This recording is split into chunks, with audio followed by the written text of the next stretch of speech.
Good morning, Cathedral. This has to be one of the most exciting Friday night lights ever. The theme for the game is Blackout. Look at us, already in the theme. And with our breast cancer awareness ribbons. So cute. Our ASB has a brand new tradition that they want everyone to be a part of called the Jump Around. Basically, between the third and fourth quarter, everyone is gonna jump to a specific song. Here's an example from the Wisconsin student section.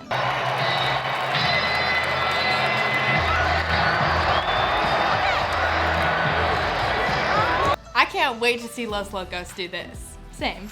Let's switch gears a little and look at some of our faith on campus. So coming from a Samoan family, culture is deeply rooted in religion and faith.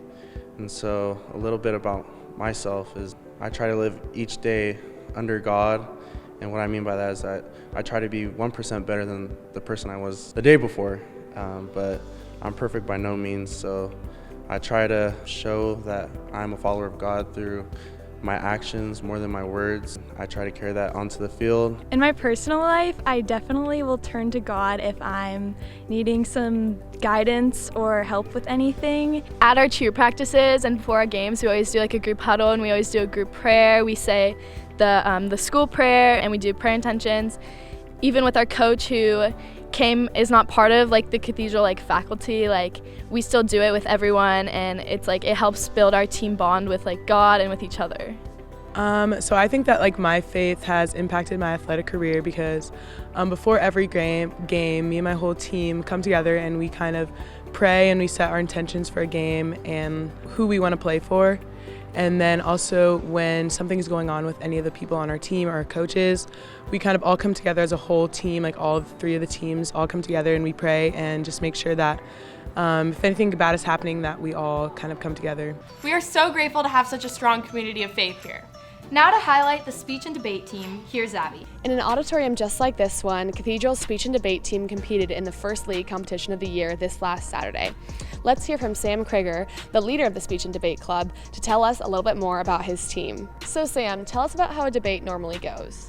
So in a normal debate, you're going to be coming into a big room and you're going to sit down for a little bit, and then you'll have one presiding judge come in and they're going to put forward an order of business. You get a bill ready, and then the first person will put forward their initial argument.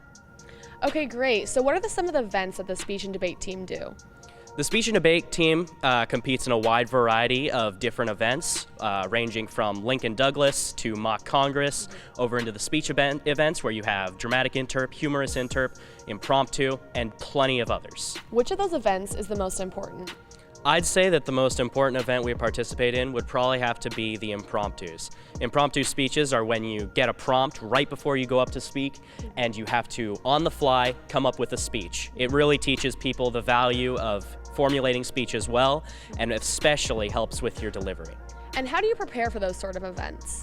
Well, with impromptus, there isn't much preparation that can go into it, but with other events, practice. Even when you go to events, you see all the time people talking to walls to practice. Thank you so much, Sam, for taking time to meet with me. When is your team's next event? We have events every 2 to 3 months. Okay, great. We'll all be rooting for you. If you're interested in the Speech and Debate Club, see Mr. Duarte or contact him here. Back to you in the studio. So impressive, guys. Now to DWU Sports.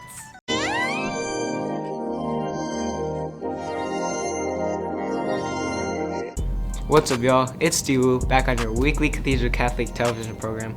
Welcome back to another update on your favorite Dawn sports. To begin, big congratulations to the girls volleyball team for securing the gold in the Redondo Beach tournament and defeating Clovis West, Harvard Westlake, and Miracosta. They also faced off against Patrick Henry on Wednesday and smacked them 3-0. They're currently ranked 8th in the nation, so keep it up, girls. The varsity boys water polo team was in the Elite 8 tournament this past weekend and defeated Loyola 15-8, and then took a tough loss to Newport Harbor 11-7. They also played Vista and resulted in a win 9-3. They play in the North-South Challenge today, so good luck, guys. Now I'll send it off to Aiden for some extra insight on the crew team. Last weekend, our school's crew team participated in their first race of the season. However, it was a little bit different than a typical regatta. The price of our entries, a portion of it does go to the Susan G. Komen Foundation, which is one of the main reasons why they do this event. It's not only done in San Diego, it's done in other cities throughout the country, so there are other Row for the Cures throughout the United States.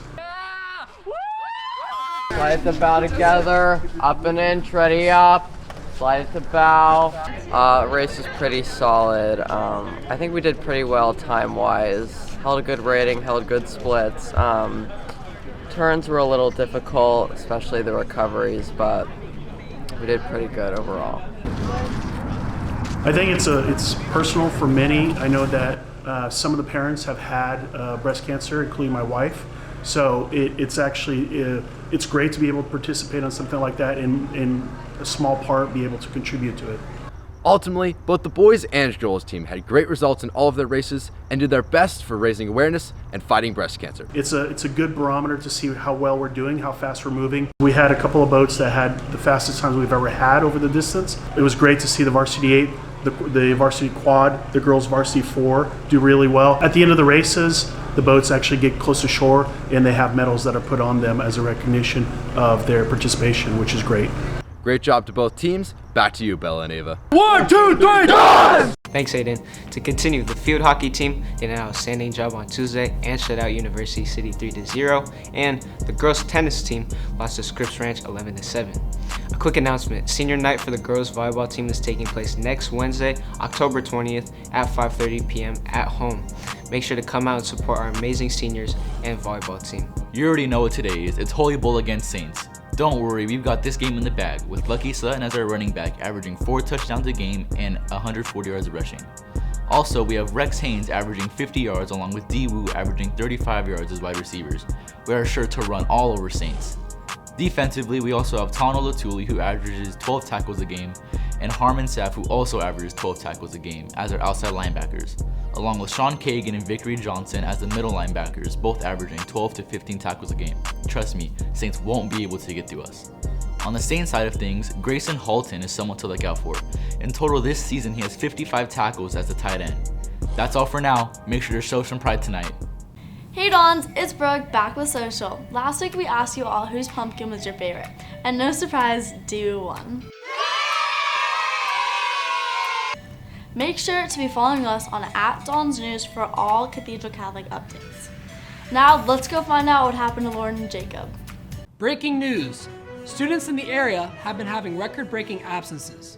According to security on campus, there are no leads to any of these mysterious disappearances, but they are believed to be connected to each other in some way. Now, off to Nick for a field report. Thanks, Jack. I'm here with Lainey, a good friend of Jacob and Lawrence. So, what do you think about their absences? I'm not really sure myself. It's just kind of like they disappeared. But I really hope they come back soon. I don't want to be lonely at lunch. Interesting. Well, back to you, Jack. Thank you, Nick. In other unrelated news, the market for rubber ducks has spiked exponentially. I love spooky season. Speaking of spooky, I still haven't found my dress for homecoming. Ava, no way. Homecoming is next week. I know! The homecoming spirit starts as early as Tuesday with polos on top and PJs on the bottom. And on Wednesday, you wear your class color shirt and jeans. Seniors are in white, juniors are in pink, sophomores are in blue, and freshmen are in yellow. Thursday, wear tie-dyed shirts. And on Friday, wear red shirts. The actual homecoming dance is October 23rd from 6 to 9 p.m.